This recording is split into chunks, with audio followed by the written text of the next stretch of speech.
Bonjour à toutes et à tous. Nous nous trouvons aujourd'hui en Israël, à Tel Aviv, en compagnie de Yoël Benarouche. Bonjour cher Yoël. Bonjour Steve. Vous êtes un artiste, mais aujourd'hui, c'est le Rav que nous rencontrons, le rabbin, pour parler de la fête de Simchat Torah, la joie de la Torah en français. Nous célébrons Simchat Torah dans quelques jours et cette fête n'est pas citée dans la Bible. Quelle est son origine ? En réalité, la fête est bel et bien citée dans la Bible, mais non pas telle que nous la connaissons, que nous la vivons aujourd'hui. C'est-à-dire que la fête s'appelle Shmini Chag Atzeret, le 8e qui clôture. La notion de Simchat Torah vient plus tard dans l'histoire. Je vais expliquer. La Torah nous dit, dans le livre du désert, qu'à la fin de toutes les fêtes du calendrier hébraïque, on termine par la fête de Sukkot, la fête des cabanes. Donc la première fête de l'année, c'est Pessah, qui relate la sortie d'Égypte. La deuxième fête, c'est Shavuot, qui relate le don de la Torah. Et la dernière fête, qui clôture en fait tout le calendrier, c'est la fête de Sukkot. Et le 8e jour de cette fête de Sukkot, c'est le jour en question qu'on appelle Shmini, le 8e, et que nous appelons aujourd'hui Simchat Torah. En Eretz Israël, c'est le même jour. Cette fête, en réalité, est une fête extraordinaire parce qu'elle est de l'ordre du 8. Or, le 8 n'est pas un jour qui est déjà arrivé dans notre monde, puisque dans le récit de la création du monde, Dieu s'est arrêté au 7e jour. Alors, d'où vient ce 8 ? En réalité, la Torah vient nous dire qu'il y a quelque chose qui est de l'ordre du supranaturel, hors nature, comme le 8 infini. On est dans le transcendant qui est capable de pénétrer dans l'immanence de ce monde. Et donc le 8 en question va devenir la joie de la Torah, le jour où on va clôturer tout ceci. Il y a une affaire de chiffres, de guématria là-dedans ? Tout à fait. À chaque fois que nous avons le chiffre 8 qui apparaît dans la Torah, on se pose la question, qu'est-ce qu'il est en train de me donner ? Car en réalité, la nature dans laquelle nous sommes est toute liée au chiffre 7. 7 au carré, 7 fois 7, on est toujours dans la nature, 49. Le 8e degré, ou par rapport aux dizaines, le chiffre 50, c'est un chiffre de l'au-delà. Par exemple, le don de la Torah a été donné le 50e jour. On appelle ça aussi le degré 8. Par exemple, la fête dont on est en train de parler, qui s'appelle dans la Torah Shmini Atzeret Tihye Lachem, je cite le verset, c'est le 8e degré, et là-bas vous allez arrêter, là-bas vous allez confiner, là-bas vous allez tout rentrer dans un panier qui va vous donner en réalité la résultante totale de toutes les fêtes de l'année. Bien entendu, il faut comprendre le secret qui se cache. Qu'est-ce que célèbre cette fête ?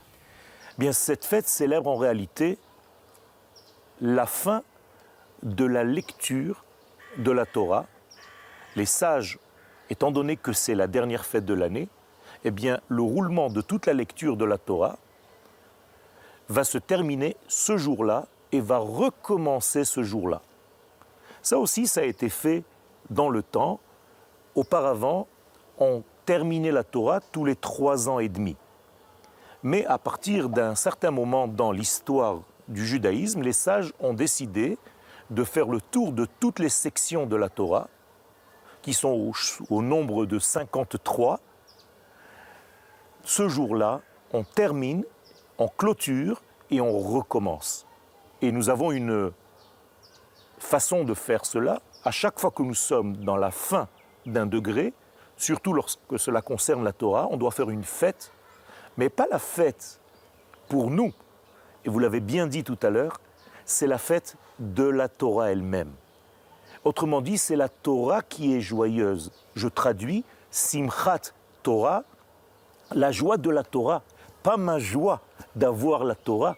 J'allais dire la joie de la Torah de nous avoir. Et quoi qu'il arrive, quand on vous écoute là, on se dit que de toute façon, ces textes, le judaïsme, nous amènent à finir ou à aller coûte que coûte vers la joie. C'est la racine même de tout. Lorsqu'on parle de l'infini, béni soit-il, on dit chez Hasimcha bim ono. La joie fait partie de son essence. Lorsque cette joie descend sur terre et qu'elle arrive au niveau terrestre, dans l'immanence de notre vie, eh bien on a gagné en réalité tout le système. Et c'est pourquoi un homme qui est dans cette simcha, qui s'associe à la joie de la Torah, se voit en réalité arriver au summum de sa vie.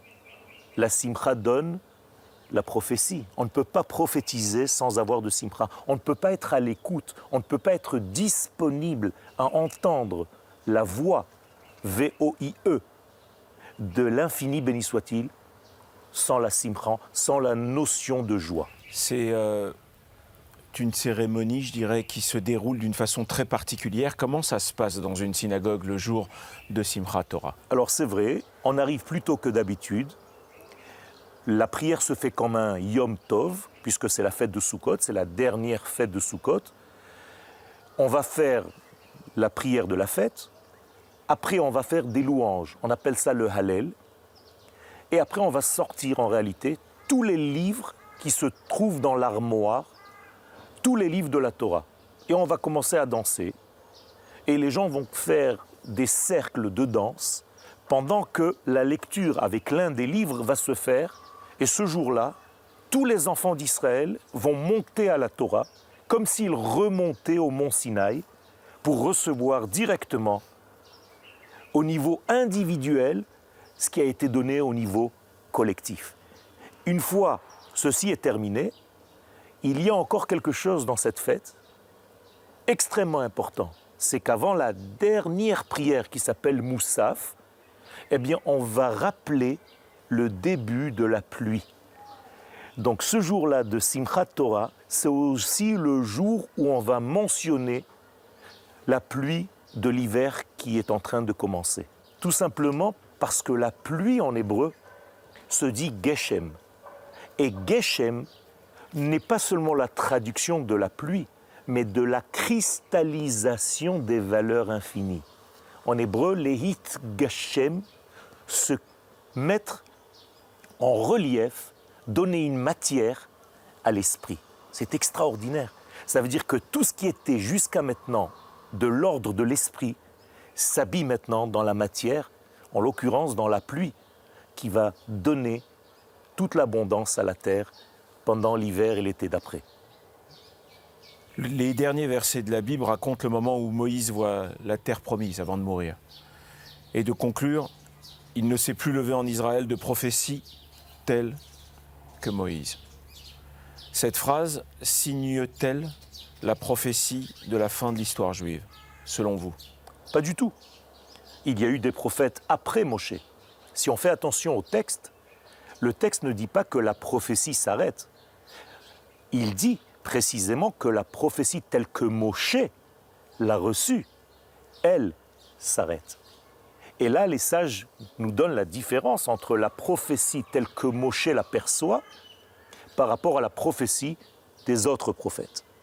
On appelle cela en hébreu « aspaklaria meira », c'est-à-dire que Moïse recevait une prophétie comme un homme parle à son prochain, clair, limpide, sans rentrer dans des paraboles, sans devoir expliquer ni comprendre ce qu'on lui a dit. C'était la parole divine, claire et nette, précis. Alors que les autres prophètes, ou bien prophétisent par le rêve, ou bien prophétisent par des visions qu'ils doivent traduire dans la réalité de la vie. Et là, on a besoin d'une explication de la prophétie. En cela, la prophétie de Moshe, c'est la dernière prophétie, mais va commencer une autre forme de prophétie qui va passer et qui va se renouveler à la fin des temps. Une prophétie qui, elle, passe par des résolutions un petit peu plus larges qu'il va falloir décoder pour arriver à comprendre le message divin. Pour finir cette fête est particulièrement joyeuse alors que nous recommençons la lecture de la Torah depuis des millénaires. Alors, qu'est-ce que ça signifie pour vous, tout ça? Tout simplement qu'il n'y a pas de fin. J'allais dire que la Torah, pour nous, a une forme spirale. C'est-à-dire nous sommes dans le cercle de la vie, dans le mouvement circulaire de la vie, mais chaque année, même si je suis au même point et à la même date au niveau du calendrier, je suis en réalité 1 degré plus haut que l'année d'avant. Je suis dans une spirale, mais une spirale qui a un sens. Non pas une spirale qui tourne autour d'elle-même et qui est plate, une spirale qui a trouvé une droite, une rectiligne, un sens. Et donc nous sommes dans un mouvement de vie qui va et qui avance et qui avance et qui avance. Ça veut dire qu'à chaque fois que je termine la Torah, en réalité j'ai terminé ce que j'étais capable d'entendre, de percevoir à mon niveau, mais je recommence parce que tout le monde a évolué entre-temps, et moi aussi. Et donc j'ai un nouveau degré dans lequel il y aura une nouvelle spirale qui va m'apporter encore d'autres lumières que je n'avais pas pris l'année précédente et que je vais pouvoir assimiler pendant la nouvelle lecture. Nous avons des lectures différentes de la Torah, de la même Torah, et chaque année, chaque mois, chaque jour, notre lecture doit devenir de plus en plus profonde pour savoir en réalité l'exactitude de cette volonté infinie dans notre petit monde bien limité. Vous avez une particularité, et c'est pourquoi je suis très heureux de vous recevoir, c'est de jumeler l'étude de la Torah, et vous avez des cours et vous enseignez de façon très humble et très particulière et très humaine, et vous avez votre côté artiste. On en parlait tout à l'heure avant l'émission. Comment vous pourriez me dire, ou comment vous pourriez m'expliquer l'attrait au judaïsme par rapport à l'art de vivre, l'art justement d'aller vers la joie, mais une joie qui est vraie, une joie qui est notre joie, une joie qui est dans le courage d'être soi.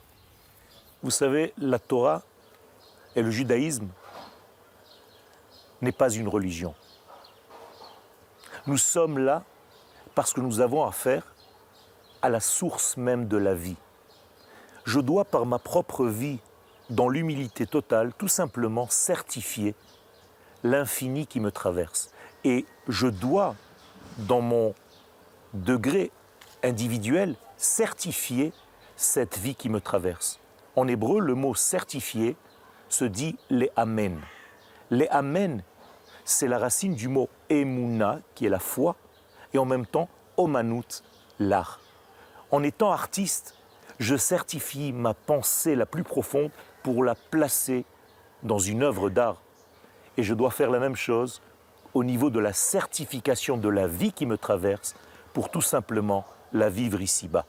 Une fois que je suis complet dans ce système, il ne peut pas y avoir autre chose que la joie. Merci. Merci Yoël Bellarouche pour ce joli moment et cette explication si singulière de Simchat Torah. Merci beaucoup. Steve, merci à tous. Merci à tous de nous avoir suivis. Je vous souhaite un bon dimanche, une bonne semaine et on se retrouve très bientôt pour découvrir ensemble de nouveaux horizons.